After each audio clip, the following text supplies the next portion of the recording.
세면대 틀고 세면대 잠그고.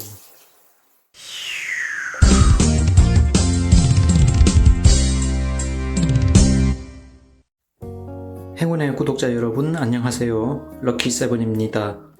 오랜만에 욕실에서 인사를 드리네요. 자, 오늘은 전력 부족이 의심되는 상황, 정말 전력 부족 때문일까? 라는 주제로 짧게 그냥 재미삼아 한번 이야기를 나누어 보겠습니다. 자, 여러분들 욕실에서 수도를 쓰실 때 이렇게 물을 틀면 물이 나오죠. 그런데 옆에 세면대 혹은 이제 주방에서 개수대 아니면 이제 변기 물을 내린다든가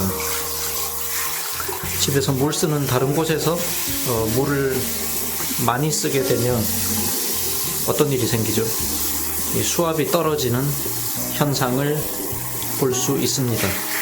자, 지금 물이 이런 세기로 뿜어져 나오고 있는데 옆에 세면대에서 다른 물을 틉니다.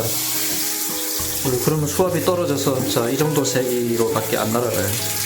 자, 세면대 물을 잠그면 와, 쭉쭉 뿜어져 나가죠. 세면대 틀고 세면대 잠그고. 자, 이와 유사한 현상을 여러분들이 전기를 사용하다가도 볼 수 있습니다. 장소를 좀 바꿔서 하나, 둘, 셋. 자, 에어프라이어가 있는 주방으로 왔습니다.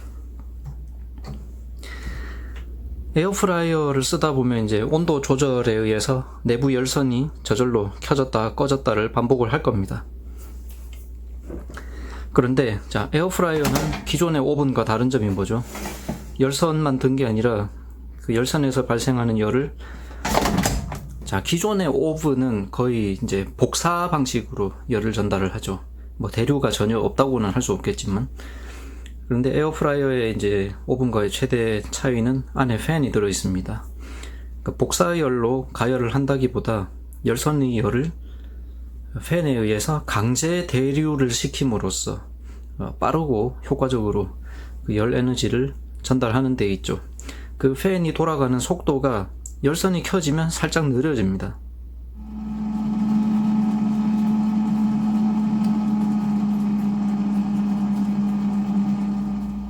네, 이런 식으로 보셨죠? 열선이 꺼지면 다시 빨라지고.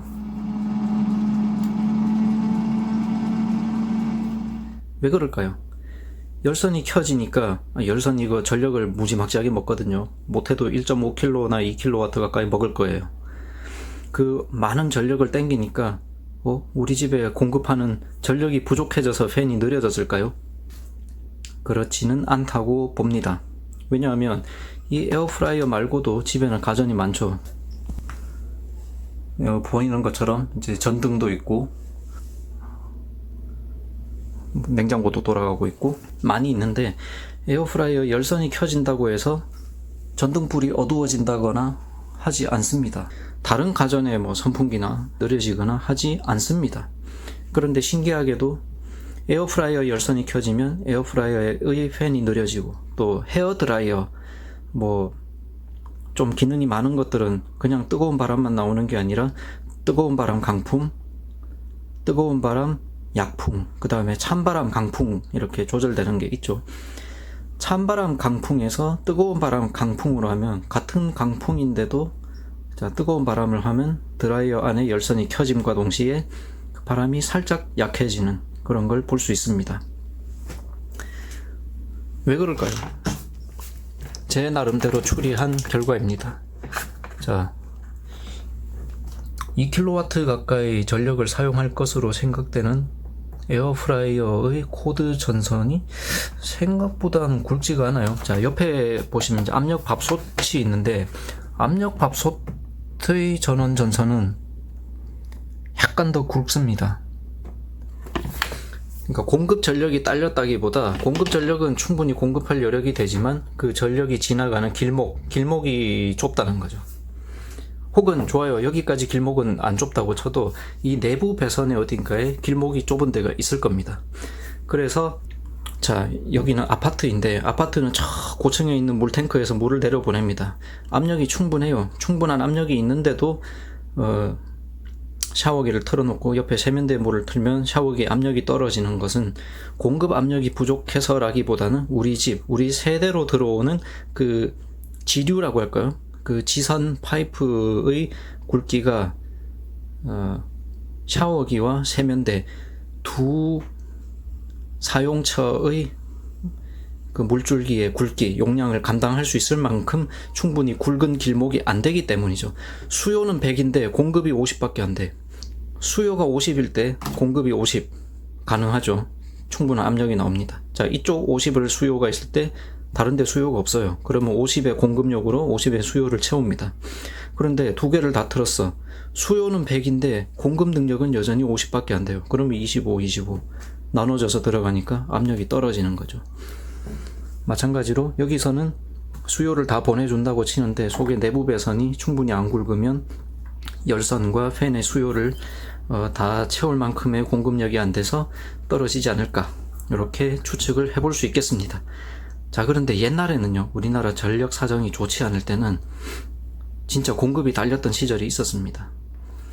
집에 냉장고가 멈춰 있다가 뭐 기동을 한다든가, 그럼 냉장고는 컴프레서를 돌려야 되는데 이런 컴프레서를 돌리는 부하가 있는 모터가 처음에 기동할 때 기동 전류를 상당히 많이 소비를 하죠.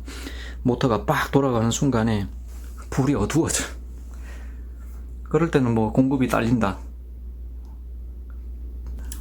그런 개념으로 볼 수가 있겠죠. 제가 한 5년 전에 변압기 이야기하면서 자, 다운트랜스라는 이야기를 했는데, 자, 오늘 말 나온 김에 조금 바로 잡고 갑시다. 옛날에 집집마다 110V 쓰던 시절에 현관에 혹은 집안의 어딘가에 이제 수전부에 보면은 이따만한 변압기가 있어요. 이렇게 다이얼이 있어가지고 전압 조절기라고 써있는 변압기. 저는 이제 220V를 100V로 낮추는 다운트랜스인 줄 알았는데 역사를 조금 더 자문을 받아보니 아니에요. 말 그대로 전압 조절 용도로 썼습니다.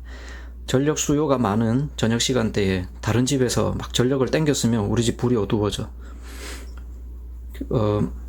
아까 이제 50의 공급력인데 수요가 여기도 50 여기도 50 달라 그러면 50을 다 못 주고 나눠지는 것처럼 다른 집에서 땡겨가는 거, 우리 집에서 쓸 거, 이렇게 수요가 갈리는데 공급이 그만큼 못 받쳐주면 우리 집 불이 어두워지는 거예요. 그럴 때 전압 조절기를 돌려가지고 전압을 살짝 높입니다. 자, 원래 100V를 써야 되는데 전압이 뭐 90으로 떨어졌어요. 그러면 다이얼을 110까지 올려, 120까지 올려. 그러면 다시 100이 되는 거예요. 그런 용도로 썼던 변압기라고 합니다.